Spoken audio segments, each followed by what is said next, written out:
नमस्कार, आपका स्वागत है हमारे YouTube चैनल शिक्षा सखा पर। आज मैं आपके लिए लेकर आई हूँ कक्षा 7 विज्ञान विषय का अध्याय 7। अध्याय का नाम है जंतुओं और पादप में परिवहन।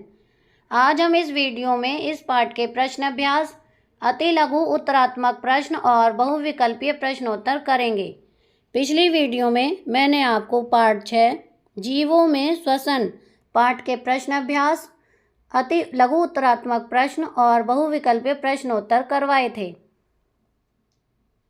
अगर आप मेरे चैनल पर नए हैं और अभी तक आपने मेरे चैनल को सब्सक्राइब नहीं किया है तो प्लीज़ सब्सक्राइब कर लें और बेल आइकन को ज़रूर दबाएं। मैंने अपने चैनल की प्लेलिस्ट में सब्जेक्ट वाइज लिस्ट डाली हुई है। आप जिस भी लेसन को देखना चाहते हैं मेरे चैनल की प्लेलिस्ट में जाकर देख सकते हैं। मैंने उड़ान सभी विषयों की कार्यपुस्तिका से संबंधित पाठ डाले हुए हैं। तो चलिए इस पाठ की शुरुआत करते हैं।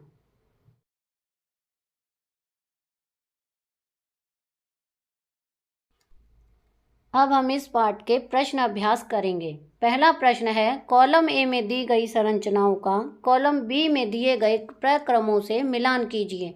उत्तर, कॉलम ए के रंध्र, इसका मिलान होगा कॉलम बी के दूसरे से वाष्पोत्सर्जन। ख जाइलम, इसका मिलान होगा कॉलम बी के चौथे से जल का परिवहन। ग मूल रोम, इसका मिलान होगा पहले कॉलम बी के पहले से जल का अवशोषण। घ फ्लोएम, इसका मिलान होगा कॉलम बी के तीसरे से भोजन का परिवहन। प्रश्न 2, रिक्त स्थानों की पूर्ति कीजिए। क हृदय से रक्त का शरीर के सभी अंगों में परिवहन डैश के द्वारा होता है। इसमें आएगा धमनियों के द्वारा होता है। ख हीमोग्लोबिन डैश कोशिकाओं में पाया जाता है। इसमें आएगा लाल रक्त कोशिकाओं में पाया जाता है। ग धमनियां और शिराएं डैश के जाल द्वारा जुड़ी होती हैं। इसमें आएगा कोशिकाओं के जाल में। घ हृदय का लयबद्ध विस्तार और संकुचन डैश कहलाता है। इसमें आएगा हृदय संपंदन। ण मानव शरीर के प्रमुख उत्सर्जी उत्पाद डैश हैं। इसमें आएगा मूत्र। च पसीने से जल और डैश होता है। इसमें है लवण। छ वृक्क अपशिष्ट पदार्थों को द्रव के रूप में बाहर निकालते हैं जिसे हम डैश कहते हैं। इसमें आएगा मूत्र। ज वृक्षों में बहुत अधिक ऊंचाइयों तक जल पहुंचाने के कार्य में डैश द्वारा उत्पन्न चूषण अतिकर्षण बल सहायता करता है। इसमें आएगा वाष्पोत्सर्जन।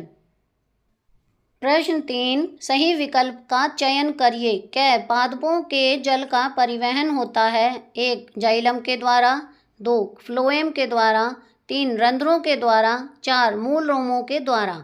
इसका सही उत्तर है जाइलम के द्वारा। ख मूलों द्वारा जल के अवशोषण की दर को बढ़ाया जा सकता है। उन्हें 1 छाया में रखकर, 2 मंद प्रकाश में रखकर, 3 पंखे के नीचे रखकर, 4 पॉलीथीन की थैली से ढककर। इसका सही उत्तर है पंखे के नीचे रखकर। प्रश्न 4, पादपों तथा जंतुओं में पदार्थों का परिवहन क्यों आवश्यक है, बताएं। उत्तर, पादपों तथा जंतुओं में परिवहन की आवश्यकता।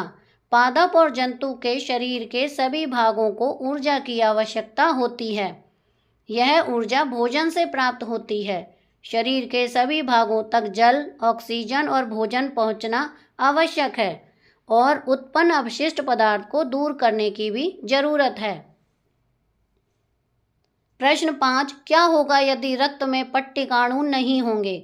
उत्तर, पट्टिकाणु की अनुपस्थिति में रक्त का थक्का नहीं बनेगा। प्रश्न 6, रंध्र क्या है, रंध्रों के 2 कार्य बताइए।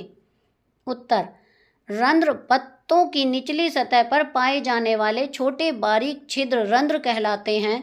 रंध्रों के कार्य, पहला है गैसों का विनिमय, दूसरा है वाष्पोत्सर्जन। प्रश्न 7, क्या वाष्पोत्सर्जन पादपों में कोई उपयोगी कार्य करता है। उत्तर, वाष्पोत्सर्जन पादपों में ठंडक उत्पन्न करती है जिससे पादपों में उपस्थित अतिरिक्त जल वाष्पित होता है। यह अवशोषित खनिजों को पादपों के ऊपरी भाग पहुंचाने में सहायक हैं। प्रश्न 8, रक्त के घटकों के नाम बताइए। श्वेत उत्तर है श्वेत रक्त कोशिकाएं, लाल रक्त कोशिकाएं, पट्टिकाणु, रक्त द्रव्य प्लाज्मा। प्रश्न 9, शरीर के सभी अंगों को रक्त की आवश्यकता क्यों होती है? उत्तर नंबर 1, यह ऑक्सीजन और कार्बन डाइऑक्साइड का परिवहन करता है। नंबर 2, यह थक्का जमाने में सहायक है। नंबर 3, यह पोषक तत्व, अपशिष्टों, हार्मोनों और एंजाइमों के परिवहन में सहायक है। नंबर 4, यह उत्सर्जन में सहायक है। प्रश्न 10, रक्त लाल रंग का क्यों दिखाई देता है? उत्तर रक्त लाल इसलिए होता है क्योंकि लाल रक्त कोशिकाओं में हीमोग्लोबिन नामक एक वर्णक होता है। प्रश्न 11, हृदय के कार्य बताइए। नंबर 1, हृदय का मुख्य काम शरीर के सभी भागों तक रक्त का पंप करना है। नंबर 2, इसमें अशुद्ध रक्त एकत्रित होता है। नंबर 3, यह अशुद्ध रक्त को फेफड़ों में शुद्ध करने के लिए भेजता है। नंबर 4, शरीर को ऑक्सीजन पहुंचाने का काम हृदय के पंप के कारण ही होता है। प्रश्न 12, शरीर द्वारा अपशिष्ट पदार्थों को उत्सर्जित करना क्यों आवश्यक है? उत्तर है अपशिष्ट के उत्सर्जन की आवश्यकता। शरीर के कई कार्यों द्वारा कई अपशिष्ट उत्पन्न होते हैं। इन अपशिष्टों का संग्रह जहर पैदा करता है, इसलिए इनके उत्पन्न होने के साथ ही इनका उत्सर्जन आवश्यक है। प्रश्न 13, मानव उत्सर्जन तंत्र का चित्र बनाइए और उसके विभिन्न भागों को नामांकित कीजिए। उत्तर है, ये देखिए मैंने चित्र बनाया है मानव उत्सर्जन तंत्र का। मैं इसे छोटा करके दिखा देती हूँ आपको। ये देखिए, सबसे ऊपर लेफ्ट साइड में देखिए वृक्क है, उसके बाद है मूत्रवाहिनी, फिर है मूत्राशय, फिर है मूत्र मार्ग और मूत्र रंध्र। तो ये मानव उत्सर्जन तंत्र है। अब हम अति लघु उत्तरीय प्रश्न करेंगे। पहला प्रश्न है, एक कोशिकीय जीवों में परिसंचरण तंत्र क्यों नहीं होता? उत्तर है क्योंकि उनकी एक ही कोशिका में अवशोषण और उत्सर्जन कोशिका भित्ति द्वारा हो जाता है। प्रश्न 2, हृदय में वाल्वों का क्या कार्य है? उत्तर हृदय में वाल्वों के कारण रक्त का परिवहन एक मार्ग में होता है। प्रश्न 3, कृत्रिम वृक्क में कौन सी विधि कार्य करती है? उत्तर है डायलिसिस। प्रश्न 4, मूत्र नलियों द्वारा मूत्र कहाँ जाता है? उत्तर है मूत्राशय में। प्रश्न 5, मूत्राशय क्या है? उत्तर यह एक पेशीय थैले जैसी संरचना है जिसमें मूत्र अस्थायी रूप से संग्रहित होता है और मूत्र मार्ग द्वारा शरीर से बाहर निकाला जाता है। प्रश्न 6, फेफड़ों द्वारा कौन सा अपशिष्ट बाहर निकाला जाता है? उत्तर है कार्बन डाइऑक्साइड। प्रश्न 7, डायलिसिस क्या है? उत्तर वह विधि जिसमें कृत्रिम वृक्क द्वारा अपशिष्ट फिल्टर किए जाते हैं डायलिसिस कहलाती है। प्रश्न 8, पादपों के संवहन ऊतकों के नाम और कार्य लिखिए। उत्तर है पादपों के संवहन ऊतक हैं जाइलम और फ्लोएम। जाइलम पानी और लवण का परिवहन करता है, जबकि फ्लोएम पत्तों से निर्मित भोजन का परिवहन अन्य भागों तक करता है। प्रश्न 9, वाष्पोत्सर्जन क्या है? उत्तर है पादपों की पत्तियों की सतह से जल का वाष्पित होना वाष्पोत्सर्जन है। प्रश्न 10, मूत्र की संरचना क्या है? उत्तर जल 95%, यूरिया 2.5%, अपशिष्ट 2.5%। प्रश्न 11, एक वयस्क मनुष्य दिन के 24 घंटों में कितना मूत्र उत्पन्न करता है? उत्तर है 1 से 1.8 लीटर तक। प्रश्न 12, रक्त में लाल वर्णक कौन सा है? उत्तर है हीमोग्लोबिन। प्रश्न 13, रोगाणुओं का मुकाबला कौन सी कोशिकाएं करती हैं? उत्तर है श्वेत रक्त कोशिकाएं। प्रश्न 14, धमनियों में रक्त के बहने से धक धक क्या है? उत्तर है नाड़ी स्पंद। प्रश्न 15, हृदय संपंदन दर कितनी है? उत्तर है 72 से 80 बार प्रति मिनट। हम बहुविकल्पीय प्रश्नोत्तर करेंगे। पहला प्रश्न है, मनुष्य के हृदय में कितने कक्ष होते हैं? क 1, ख 2, ग 3, घ 4। इसका सही उत्तर है घ 4। प्रश्न 2, हृदय स्पंदन मापने वाले यंत्र का नाम बताओ। क स्टेथोस्कोप, ख हारोस्कोप, ग माइक्रोस्कोप, घ टेलीस्कोप। इसका सही उत्तर है क स्टेथोस्कोप। प्रश्न 3, कौन सी रक्त कोशिकाएं रक्त का थक्का बनाने में सहायता होती हैं।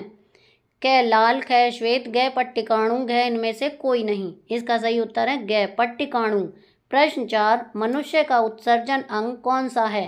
क फेफड़े, ख गुर्दा, घ अमाशय, घ हृदय। इसका सही उत्तर है ख गुर्दा।